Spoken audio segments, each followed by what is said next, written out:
Hi everyone! So, andito na naman kami at papunta kami sa aming duty. Kaya nagkakagulo na naman kami dito sa lobby.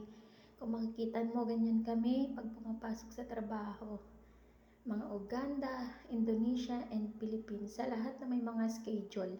So, yung iba, syempre walang schedule. Mga bapper.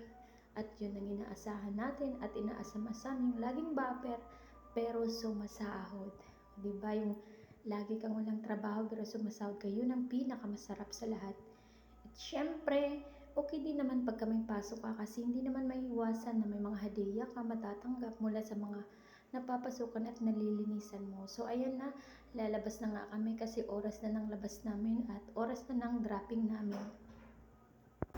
At pagka tuwing lumalabas kami, nag-aagawan kami ng mga upuan yan sa sasakyan. Kaya nag-uunahan kaming nagtatakbuhan.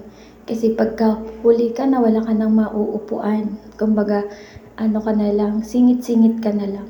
Kasi yung capacity ng sasakyan, isakto lang dun sa ano. Minsan, sobra yung banat na dala-dala ng sasakyan.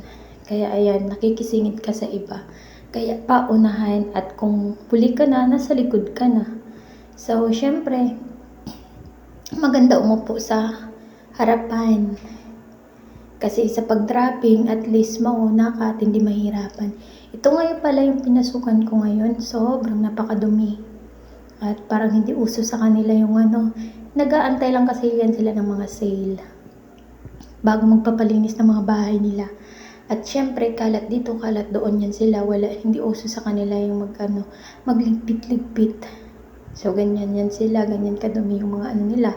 Ganyan din kadumi yung mga hugasin nila na minsan inuud na yan, sobrang tigas, hindi sila parang hindi sila aware na maghugas-hugas. Kaya ayan yun, sobrang dumi niyan. Ganyan yung mga pinapasukan namin dito. Pakadumi. And ayan, sa CR naman tayo, 'di ba? Nakakadiri. Sorry sa mga kumakain diyan, pasintabi po. 'Di ba ang ano niyan, syempre nilinis natin 'yan at pinaputi natin 'yan. Kaya natuwa yung ating nilinisan, binigyan niya tayo ng napakaraming hadiah. 'Di ba, grocery, libre na naman yung grocery. Pero sa sobrang daming natatanggap naming mga grocery at syempre hindi naman kasarapan yung iba, pinamimigay din namin sa mga Uganda na mga kadama, yung mga katulong na nag-aantay ng madam na wala pa silang mapapasukan. Ayan, isa pang kusina sa panghapon ko naman na duty yon.